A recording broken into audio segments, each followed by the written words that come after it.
চলুন আজ একটা দারুণ যাত্রায় বেরোয়া যাক।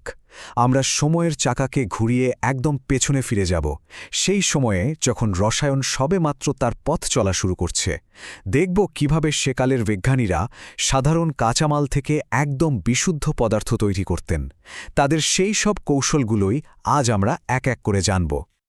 তো প্রশ্নটা খুবই সহজ। আজকের দিনে আমাদের কাছে কত অত্যাধুনিক ল্যাব, কত যন্ত্রপাতি আছে, কিন্তু একবার ভাবুন তো, যখন এসবের কিছুই ছিল না, তখন বিজ্ঞানীরা কিভাবে কাজ করতেন? কিভাবে তারা মাটি, পাথর বা সাধারণ লবণ থেকে একেবারে খাঁটি উপাদানগুলোকে বের করে আনতেন? তো চলুন গল্পের প্রথম ধাপে যাওয়া যাক। এখানকার মূল সমস্যাটা ছিল একদম প্রাথমিক একটা চ্যালেঞ্জ, যা তখনকার রসায়নবিদদের প্রায় সমাধান করতে হতো, মানে মিশে থাকা জিনিসগুলোকে একে অপরের থেকে আলাদা করা। আচ্ছা, এই দুটো প্রক্রিয়ার মধ্যে পার্থক্যটা কিন্তু খুব সোজা। ধরুন একটা পাথরকে হাতুড়ি দিয়ে ভাঙা হলো, ওটা ছোট ছোট টুকরো হবে, কিন্তু থাকবে তো সেই পাথরই। এটাই হলো যান্ত্রিক প্রক্রিয়া। অন্যদিকে একটা লোহার পেরেকের উপর যদি জল পড়ে, তাহলে তাতে মরচে ধরে যায়, তাই না? তখন কিন্তু লোহাটা আর লোহা থাকে না, একদম নতুন একটা জিনিস তৈরি হয়। এটাই হলো রাসায়নিক প্রক্রিয়া। আর এই সহজ ধারণাটাই কিন্তু পুরো রসায়নের মূল ভিত্তি। এখন চলুন দেখি বিজ্ঞানীরা কিভাবে প্রায় খালি হাতেই বলা যেতে পারে নিজেদের গায়ের জোরে জিনিসপত্র আলাদা করতেন। এটা ছিল পদার্থকে পৃথক করার সবচেয়ে পুরনো আর সরাসরি একটা পদ্ধতি। এখানে দেখুন ৩টে সহজ ধাপ। প্রথমে ট্রাইচুরেশন, মানে হামানদিস্তা দিয়ে কোনো কিছুকে একদম গুঁড়ো করে ফেলা। এরপর লেভিগেশন, যেখানে মূল্যবান পাউডার যাতে বাতাসে উড়ে নষ্ট না হয় তার জন্য জল মিশিয়ে পেশা হতো।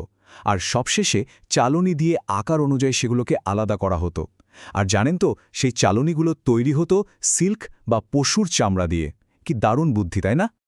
এই স্লাইডটা কিন্তু আমাদের বলে দেয় যে সেই বিজ্ঞানীরা কতটা দক্ষ ছিলেন।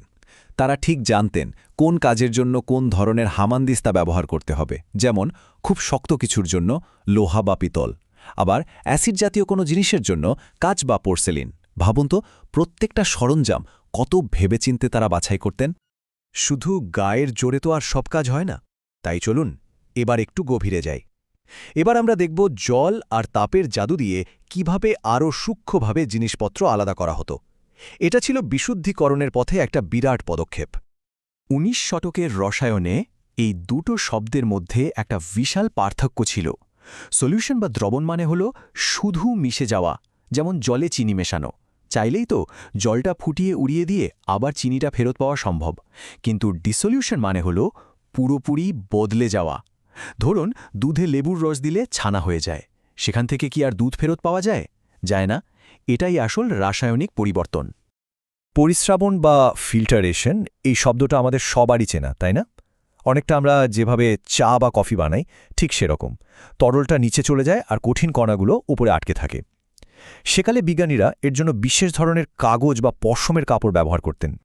ডিক্যান্টেশন হলো একটা ধৈর্যের পরীক্ষা।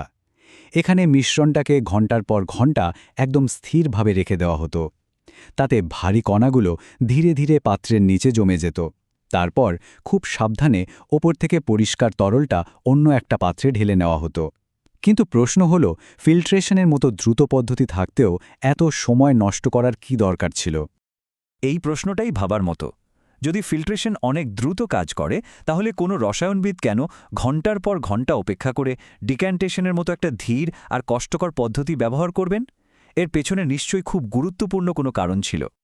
উত্তরটা হলো একটাই শব্দে: নির্ভুলতা। গবেষণায় যখন কোনো কিছুর ওজন একদম নিখুঁতভাবে মাপার দরকার পড়ত, তখন ফিল্টার পেপারে লেগে থাকা এক ফোঁটা জলও পুরো হিসাবে গড়বড় করে দিতে পারত।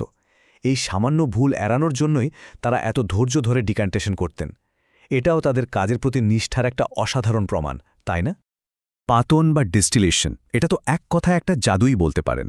ভাবুন, জল আর অ্যালকোহলের একটা মিশ্রণ আছে। অ্যালকোহল কিন্তু জলের চেয়ে অনেক তাড়াতাড়ি বাষ্প হয়, তাই মিশ্রণটাকে গরম করলে অ্যালকোহলটা আগে বাষ্প হয়ে উড়ে যাবে। সেই বাষ্পকে আবার ঠান্ডা করলেই খালেস অ্যালকোহল খাওয়া যাবে। আর সবচেয়ে মজার ব্যাপার হলো, পাত্রের মধ্যে জলটাও কিন্তু আগের মতোই থেকে যাবে। মানে দুটো জিনিসই একেবারে আলাদা হয়ে গেল। এত কিছুর পর আমরা এবার এই যাত্রার একেবারে শেষ পর্বে আর সবচেয়ে আকর্ষণীয় অংশে চলে এসেছি। এখানে আমরা দেখব কিভাবে একটা দ্রবণ থেকে কঠিন পদার্থকে তার সবচেয়ে বিশুদ্ধ আর সুন্দর রূপে ফিরিয়ে আনা যায়। বাষ্পীভবন বা ইভাপোরেশন তো আমরা প্রায়ই দেখি। যেমন লবণ জলের মিশ্রণকে গরম করলে জলটা বাষ্প হয়ে উড়ে যায় আর পাত্রে শুধু লবণ পড়ে থাকে। সেই সময়ের বিজ্ঞানীরা ঠিক এই সহজ পদ্ধতিটাই ব্যবহার করতেন, যখন তাদের তরলটার আর দরকার হতো না, শুধু কঠিন পদার্থটাই ফিরে পেতে চাইতেন। আর এই বাষ্পীভবনের প্রক্রিয়াটাকেই যদি একটা শিল্পের পর্যায়ে নিয়ে যাওয়া যায়, মানে খুব ধীরে আর নিয়ন্ত্রিতভাবে করা হয়, তাকেই বলে কেলাসন বা ক্রিস্টালাইজেশন। অনেকটা বাড়িতে মিস্ত্রি বানানোর মতো। যখন কণাগুলো তাড়াহুড়ো না করে ধীরে ধীরে জমাট বাঁধার সুযোগ পায়, তখন তারা নিজেদের প্রাকৃতিক জ্যামিতিক আকারে সেজে ওঠে আর সুন্দর স্ফটিক বা ক্রিস্টাল তৈরি করে। তাহলে সুন্দর ক্রিস্টাল বা স্ফটিক তৈরির আসল রহস্যটা কি? খুব সহজ, ধৈর্য আর নিয়ন্ত্রণ। যদি তাড়াহুড়ো করে ঠান্ডা করা হয় বা নাড়ানো হয়, তাহলে সব কিছু এলোমেলো হয়ে যায়। কিন্তু যদি যথেষ্ট সময় দেওয়া হয়, স্থির থাকতে দেওয়া হয়, তবেই কণাগুলো নিজেদের নিয়ম মেনে নিখুঁত আর সুন্দর কিছু তৈরি করার সুযোগ পায়। 19 শতকের একজন রসায়নবিদের এই কথাটা একবার ভাবুন।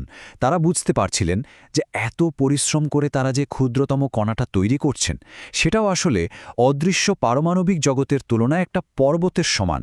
এটা আসলে দৃশ্যমান জগৎ থেকে অদৃশ্য জগতে তাদের চিন্তার একটা অসাধারণ লাভ ছিল।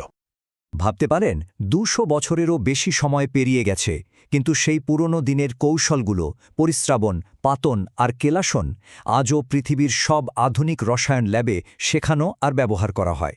কারণটা হলো এগুলোর ভিত্তি এতটাই মজবুত আর শাশ্বত। আর এখানেই আমাদের জন্য একটা দারুণ প্রশ্ন থেকে যায়। আজকের দিনে আমরা যে জটিল সব প্রযুক্তি ব্যবহার করছি, তার মধ্যে কোনগুলো হয়তো আগামী দিনে ঠিক এমনই মৌলিক আর অপরিহার্য কৌশল হিসেবে পরিচিতি পাবে?